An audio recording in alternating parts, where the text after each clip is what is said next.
नमस्कार दोस्तों, इस वीडियो में हम देखेंगे कैसे हम बहुत ही आसानी के साथ किसी भी एसबीआई की ब्रांच में जाके पर्सनल लोन के लिए अप्लाई कर सकते हैं। Over the period of time SBI ने अपने पर्सनल लोन के रेट ऑफ इंटरेस्ट किए हैं बहुत ही ज्यादा कम। अगर मैं किसी भी दूसरे बैंक के पर्सनल लोन के रेट ऑफ इंटरेस्ट एसबीआई के पर्सनल लोन के रेट ऑफ इंटरेस्ट से कंपेयर करूं तो कोई भी दूसरा बैंक 9.5% से कम रेट ऑफ इंटरेस्ट पे पर्सनल लोन ऑफर नहीं करता। इसके साथ साथ एसबीआई जो कि भारत का सबसे बड़ा बैंक है, सरकारी बैंक है, बहुत ही ज्यादा यहाँ पे ट्रांसपेरेंसी मिलेगी। किसी भी तरह का हिडन चार्जेस आपके लोन के ऊपर नहीं लगाया जाएगा। अगर मैं ये सारे के सारे फैक्टर कंसीडर कर लूं तो एसबीआई से बेटर कोई भी दूसरा बैंक नहीं है पर्सनल लोन अप्लाई करने के लिए। इस वीडियो में हम समझेंगे कि बेसिकली पर्सनल लोन क्या होता है, कंप्लीट प्रोसेस देखेंगे कि हमें पर्सनल लोन कैसे मिलेगा। इन सब के अलावा आपकी मिनिमम सैलरी कितनी होनी चाहिए, बेसिकली कितने टाइम के लिए आपको पर्सनल लोन मिलेगा, ज्यादा से ज्यादा कितना पर्सनल लोन आप ले सकते हैं, ये सारी की सारी चीजें पॉइंट टू पॉइंट इस वीडियो में हम समझेंगे। इन सब के अलावा भी बैंकिंग एंड अवेयरनेस की ऑलमोस्ट हर वीडियो हम अपने चैनल पे कवर कर चुके हैं। अगर आप भी चाहते हैं कि XY एक्सिस एजुकेशन की हर एक नोटिफिकेशन आपको मिलती रहे तो इस चैनल को प्लीज सब्सक्राइब करना मत भूलिएगा। यहाँ पे आपको एसबीआई 4 प्रकार के पर्सनल लोन ऑफर करता है। SBI pension loan, SBI express credit loan, SBI pre approve personal loan और एसबीआई क्विक पर्सनल लोन। अब ये सारी की सारी चीजें समझें, इससे पहले हमें ये समझना होगा कि बेसिकली पर्सनल लोन होता क्या है। अगर मैं लोन की बात करूं तो लोन बेसिकली 2 प्रकार के होते हैं, एक होता है सिक्योर्ड लोन, एक होता है अनसिक्योर्ड लोन। अगर मैं सिक्योर्ड लोन की बात करूं तो इसके अंदर मेरा होम लोन, मेरा कार लोन, मेरा गोल्ड लोन, ये सारी की सारी चीजें सिक्योर्ड लोन के अंदर आती हैं। अब बेसिकली इन्हें सिक्योर्ड लोन इसलिए कहा जाता है, मान लीजिए कोई भी एक कस्टमर है, उसका होम लोन चल रहा है। अब उस केस में कस्टमर अपनी ईएमआई बैंक को देना बंद कर देता है, यानी अपनी किस्तें भरना बंद कर देता है। तो उस केस में बैंक के पास पूरा अधिकार है कि वो इस घर को खाली करके, इस घर को बेच के बैंक अपना पैसा रिकवर कर सकता है। इसी तरह अगर मैं कार लोन की बात करूं तो कार लोन के केस में मान लीजिए कोई कस्टमर है, वो अपनी किस्तें देना बंद कर देता है, तो उस केस में बैंक के पास पूरा अधिकार है कि वो गाड़ी को उठा करके ले जाएगा, इस गाड़ी को बेच के अपना पैसा रिकवर कर सकता है। इसी तरह गोल्ड लोन, जैसे हम अपना सोना बैंक में गिरवी रखते हैं, उस केस में मान लो कोई भी कस्टमर जिसने गोल्ड लोन लिया है वो पैसा भरना बंद कर देता है, यानी अपना इंटरेस्ट देना बंद कर देता है, तो उस केस में बैंक के पास पूरा अधिकार है कि उसके गोल्ड को बेच के अपना पैसा रिकवर कर सकता है। यानी बैंक के पास एक सिक्योरिटी है कस्टमर की कि कल को अगर कस्टमर इंटरेस्ट भरना बंद कर दे तो बैंक ये एसेट बेच के अपना पैसा रिकवर कर सकता है। लेकिन अगर मैं अनसिक्योर्ड लोन की बात करूं तो अनसिक्योर्ड लोन में आता है हमारा पर्सनल लोन। अब पर्सनल लोन अनसिक्योर्ड लोन इसलिए क्योंकि जब भी हम पर्सनल लोन लेने के लिए बैंक में जाते हैं तो हमें कोई भी अपनी चीज गिरवी नहीं रखनी पड़ती। डायरेक्ट अगर मेरी एलिजिबिलिटी है तो बैंक मुझे लोन डिसबर्स कर देता है और यहां पे किसी भी प्रकार की कोई भी सिक्योरिटी मुझे बैंक के पास नहीं रखनी पड़ती। क्योंकि पर्सनल लोन एक अनसिक्योर्ड लोन है तो एसबीआई यहां पर 9.50% का रेट ऑफ इंटरेस्ट चार्ज करता है अपने पर्सनल लोन के ऊपर। अगर मैं एसबीआई के होम लोन के रेट ऑफ इंटरेस्ट की बात करूं तो एसबीआई का होम लोन का रेट ऑफ इंटरेस्ट 6.70% पर मिल जाता है। अब यहाँ पे रेट ऑफ इंटरेस्ट का डिफरेंस सिर्फ इसलिए ही आ रहा है क्योंकि होम लोन एक सिक्योर्ड लोन है, बैंक के पास एक प्रॉपर्टी है, बैंक को पता है कि अगर कस्टमर मेरा पैसा कल को नहीं भरेगा तो मैं उसका ये घर बेच करके अपना पैसा रिकवर कर सकता हूं। लेकिन यहीं पे अगर मैं पर्सनल लोन की बात करूं तो बैंक के पास कोई सिक्योरिटी नहीं है। अगर कल को कस्टमर डिफॉल्ट करता है तो कस्टमर का अपने लेवल पे लॉस होगा कि उसका सिविल स्कोर खराब हो जाएगा, उसको आगे कभी भी लोन नहीं मिलेगा। लेकिन बैंक के पास बहुत मुश्किल हो जाता है अपना पैसा रिकवर करना। बैंक यहाँ पे सेक्शन 138 के अंडर आपको नोटिस भेजता है बट रिकवरी बहुत ही ज्यादा मुश्किल हो जाती है। इसीलिए बैंक हमेशा पर्सनल लोन के केस में रेट ऑफ इंटरेस्ट हाई रखता है क्योंकि ये एक अनसिक्योर्ड लोन है। अगर मैं एसबीआई से छोटे बैंकों की बात करूं या फिर प्राइवेट सेक्टर बैंकों की बात करूं तो वहां पर आपको पर्सनल लोन लगभग 12 से 20% के बीच में मिलेगा। इतना ज्यादा रेट ऑफ इंटरेस्ट वो लोग चार्ज करते हैं। अब यहाँ पे स्टेप बाय स्टेप समझ लेते हैं कि कौन कौन से प्रकार के लोन एसबीआई हमें ऑफर करता है। जैसे एसबीआई सबसे पहले ऑफर करता है एसबीआई क्विक पर्सनल लोन। ये बेसिकली एसबीआई उन कस्टमर को ऑफर करता है जिनकी सैलरी किसी दूसरे बैंक के अकाउंट में आती है।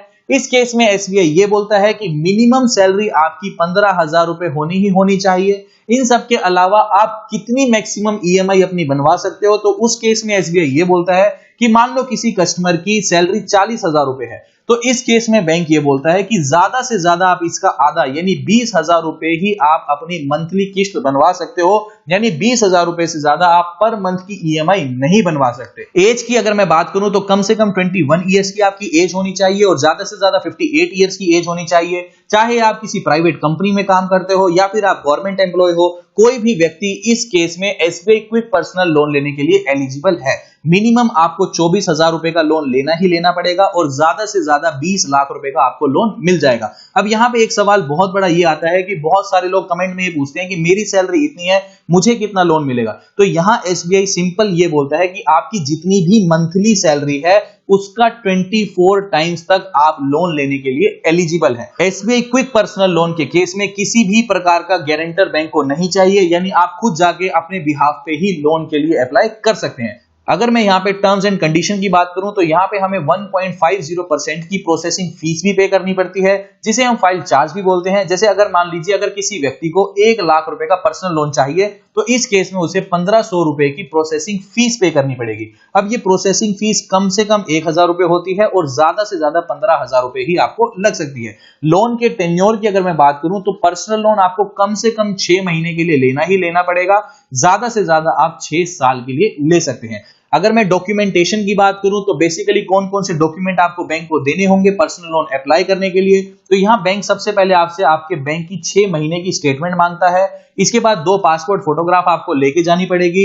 इन सब के अलावा यहां पे आपकी बेसिक लेटेस्ट सैलरी स्लिप आपको प्रोवाइड करवानी पड़ेगी और आपकी बेसिक केवाईसी यानी आपका पैन कार्ड, आधार कार्ड, जो भी बेसिक केवाईसी है ये आपको साथ में बैंक में लेकर के जाना पड़ेगा। इसके बाद आता है SBI express credit personal loan. ये एसबीआई उन कस्टमर को ऑफर करता है जिनका सैलरी अकाउंट एसबीआई के साथ ही मेंटेन है, यानी उनकी जो सैलरी आती है भले वो किसी भी कंपनी में काम कर रहे हो, चाहे प्राइवेट कंपनी में चाहे गवर्नमेंट कंपनी में, उन कस्टमर की सैलरी डायरेक्ट एसबीआई के अकाउंट में आती है, यानी उनका सैलरी अकाउंट एसबीआई के साथ मेंटेन है। एलिजिबिलिटी की अगर मैं बात करूं तो मिनिमम सैलरी 15,000 होनी ही होनी चाहिए। इसी तरह ईएमआई जैसे हमने लास्ट केस में समझा था, उसी तरह यहां पे मान लीजिए किसी की सैलरी 40,000 रुपए है तो वो 20,000 रुपए से ज्यादा अपनी ईएमआई नहीं बनवा सकता। इन सब के अलावा मिनिमम आपको 25,000 रुपए का लोन लेना ही लेना पड़ेगा और ज्यादा से ज्यादा आप 20 लाख का लोन ले सकते हो। टेन्योर की अगर मैं बात करूं तो ज्यादा से ज्यादा 6 साल के लिए ही इस केस में लोन आपको मिलेगा। सबसे बड़ा एडवांटेज इस केस का ये है कि हमें इस केस में ओवरड्राफ्ट फैसिलिटी मिल जाती है। अब ये ओवरड्राफ्ट फैसिलिटी क्या होती है, मान लो जैसे हमने पिछले केस में डिस्कस किया था कि हमें मान लीजिए 20 लाख रुपए का लोन चाहिए। अब जैसे ही 20 लाख का हमें लोन मिलेगा तो हमें 20 लाख के लोन के ऊपर हर महीने अपनी किस्तें भरना शुरू कर देना है। लेकिन अगर हमने ओवरड्राफ्ट फैसिलिटी ली है, यानी मान लीजिए मैंने 20 लाख रुपए का पर्सनल लोन लिया है विद ओवरड्राफ्ट फैसिलिटी, तो उस केस में मैंने पूरा 20 लाख रुपए नहीं लिया, 20 लाख रुपए की मेरी एक लिमिट बन गई, यानी मैं जब चाहूं 20 लाख रुपए निकाल सकता हूं। मुझे बेसिकली एक डेबिट कार्ड मिल जाएगा तो मैं जब चाहूं 20 लाख रुपए निकाल सकता हूं। लेकिन मान लीजिए 20 लाख रुपए की मैंने एक लिमिट बनवा ली, लेकिन उस लिमिट में से मैंने पहले साल सिर्फ 2 लाख रुपए ही यूज करे, तो मुझे पूरे 20 लाख रुपए के ऊपर इंटरेस्ट नहीं भरना, मुझे सिर्फ 2 लाख रुपए के ऊपर ही इंटरेस्ट भरना है। तो इसे हम बोलते हैं बेसिकली ओवरड्राफ्ट फैसिलिटी। बेसिकली अगर मान लो मैं ओवरड्राफ्ट फैसिलिटी की बात करूं तो ओवरड्राफ्ट फैसिलिटी के अगेंस्ट अगर आप SBI express credit personal loan लेते हैं तो मिनिमम आपको 5 लाख रुपए का लोन तो लेना ही लेना पड़ेगा और मैक्सिमम वही 20 लाख रुपए का आप पर्सनल लोन ले सकते हैं। अब SBI express credit personal loan का एक फायदा यह भी है कि मान लीजिए आज आपने पर्सनल लोन ले लिया तो इसके डिसबर्समेंट के जस्ट बाद ही आप एक और लोन भी बैंक से ले सकते हैं अगर आपकी नीड है। अगर मैं इसकी टर्म्स एंड कंडीशन की बात करूं तो ये बोलता है कि 2% का पैनल इंटरेस्ट आपके ऊपर लग सकता है अगर आपने अपनी जो ईएमआई है उसको डिफॉल्ट किया। जैसे मान लीजिए आपकी जो ईएमआई है वो आपका जो इंटरेस्ट है वो आपको 1 जनवरी को भरना था और आपने 1 जनवरी को नहीं भरा और इसको पेंडिंग करते करते आपने अपना इंटरेस्ट 1 फरवरी को जाके भरा, तो इस केस में बैंक ये बोलता है कि ये जो आपने 1 महीना डिफॉल्ट किया है, जैसे मान लीजिए सपोज करो आपका 9.50% पे पर्सनल लोन चल रहा है, तो इस केस में अगर आप 1 जनवरी को ही अपना इंटरेस्ट भर देते तो आपको 9.50% के हिसाब से इंटरेस्ट भरना पड़ता। लेकिन आपने इंटरेस्ट को ड्यू किया यानी आपने खींचा 1 महीने, तो इस केस में बैंक बोलता है कि 2% की पेनल्टी लगेगी। तो आपको जो ये वाला इंटरेस्ट भरना था इसको आपको अब 11.50% के हिसाब से भरना पड़ेगा। इसके अलावा अगर मान लीजिए आपकी ईएमआई 1 जनवरी को कटती है और लेट से कि 10,000 रुपए कटती है, अब मान लीजिए आपने 1 जनवरी को जाके 10,000 की बजाय 20,000 रुपए जाके भर दिए। इस केस में एसबीआई क्या बोलेगा कि आपको जब 10,000 रुपए भरने थे, आपने एक्स्ट्रा पैसे भरे, तो ये जो आपने एक्स्ट्रा पैसे भरे हैं इसके ऊपर हम 3% की पेनल्टी लगाएंगे, यानी इसे हम बोलते हैं प्री पेमेंट चार्जेस। इस केस में आपको यह ध्यान रखना है जितनी आपकी किस्त है उतना ही पैसा आपको भरना है, एक्स्ट्रा पैसा अपनी किस्त के ऊपर नहीं भरना। अगर आप उसके ऊपर एक्स्ट्रा पैसा भरोगे तो उसे एसबीआई प्री पेमेंट चार्जेस के तौर पे 3% की पेनल्टी लगा के आपसे काटेगा। इसके बाद आता है SBI pre approve personal loan. ये बेसिकली एसबीआई उन कस्टमर को देता है जिन्होंने अच्छा खासा बैलेंस अपने सेविंग अकाउंट में मेंटेन किया होता है, जिनकी क्रेडिट हिस्ट्री बहुत शानदार होती है, यानी उन्होंने पास्ट में कोई भी ऐसा लोन डिफॉल्ट नहीं किया होता। बेसिकली उनकी सैलरी के बिहाफ पे, उनके सिविल स्कोर के बिहाफ पे एसबीआई खुद ऐसे कस्टमर को ढूंढ के उन्हें SBI pre approved personal loan का ऑफर सेंड करता है। बेसिकली इस प्री अप्रूव्ड पर्सनल लोन का मतलब ही यही है कि ये प्री अप्रूव्ड है, इसमें डॉक्यूमेंटेशन मिनिमम हो जाती है। बेसिकली आपका पैन कार्ड चेक करके विद इन फ्यू आवर्स ही ये लोन डिसबर्स कर दिया जाता है। अगर आपको भी अपनी एलिजिबिलिटी चेक करनी है कि क्या आपको प्री अप्रूव्ड पर्सनल लोन मिल सकता है या नहीं मिल सकता, तो आपको अपने रजिस्टर्ड मोबाइल से PAPL टाइप करके स्पेस देके अपने अकाउंट नंबर के लास्ट के 4 अंक लिखने हैं और इसे 567676 नंबर पर सेंड करना है। तो ये पूरा का पूरा प्रोसेस था basically pre approved personal loan का। इसके बाद आता है एसबीआई पेंशन लोन। तो ये बेसिकली एसबीआई उन कस्टमर्स को ऑफर करता है जिनकी पेंशन एसबीआई के अकाउंट में क्रेडिट होती है। अब मान लीजिए यहाँ पे कोई एक व्यक्ति है जिनकी उम्र 60 इयर्स है, इनकी पेंशन एसबीआई के अकाउंट में क्रेडिट होती है। मान लीजिए इन्हें पर्सनल लोन की जरूरत है, तो बैंक क्या बोलता है, कोई भी ऐसा व्यक्ति जिनकी रिटायरमेंट के बाद पेंशन आती है, अगर उन्हें पर्सनल लोन लेना है तो उन्हें एसबीआई पेंशन लोन के अगेंस्ट में पर्सनल लोन ऑफर करता है। अगर मैं एलिजिबिलिटी की बात करूं तो कोई भी सेंट्रल गवर्नमेंट का एम्प्लॉय या स्टेट गवर्नमेंट का एम्प्लॉय एसबीआई पेंशन लोन के अंडर पर्सनल लोन के लिए अप्लाई कर सकता है। बट यहां पर एक चीज ये ध्यान रखनी होगी कि उनकी पेंशन एसबीआई के अकाउंट में ही आनी चाहिए।